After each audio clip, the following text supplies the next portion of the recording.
Black bears are one of nature's more adaptable animals, and hunger is most often their main motivator.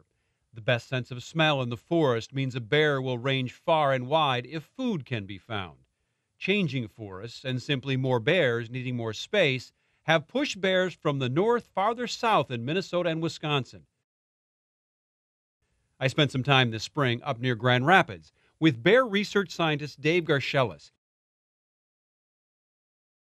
He's been following bears for more than 30 years, and he's seen the migration. Why are we seeing bears move from what historically, traditionally would be northern parts of Minnesota moving down further south? It's just some dispersing animals as the population builds up a little bit. Especially we have bears coming in from Wisconsin.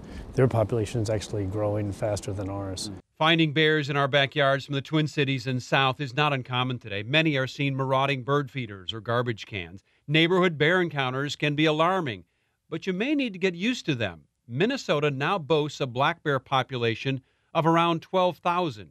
This map shows where black bears are commonly found in the state today. Bears now range in half of Minnesota. They're even found with a growing population in the southeastern part. And with a population that's trending up, the black bear range in Minnesota could expand. DNR wildlife biologist Andy Try conducts regular bear population studies. He's finding that bear density in the traditional northern forests fluctuates with food availability.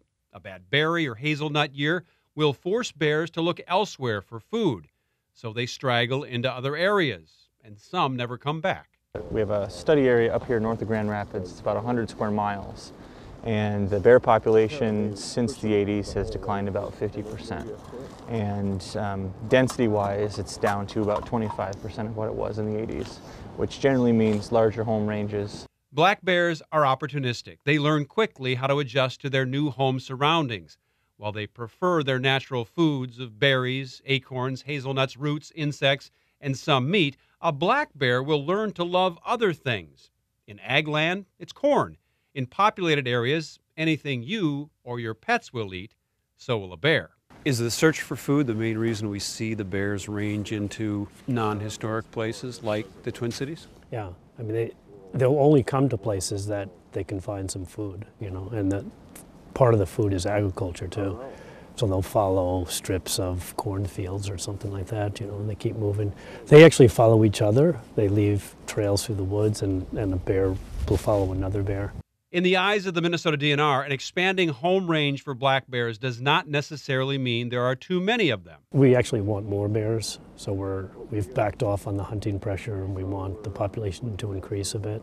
So with that, don't be surprised if you're lucky enough to see one of Minnesota's most elusive forest animals a little farther from the northern forest than you might expect.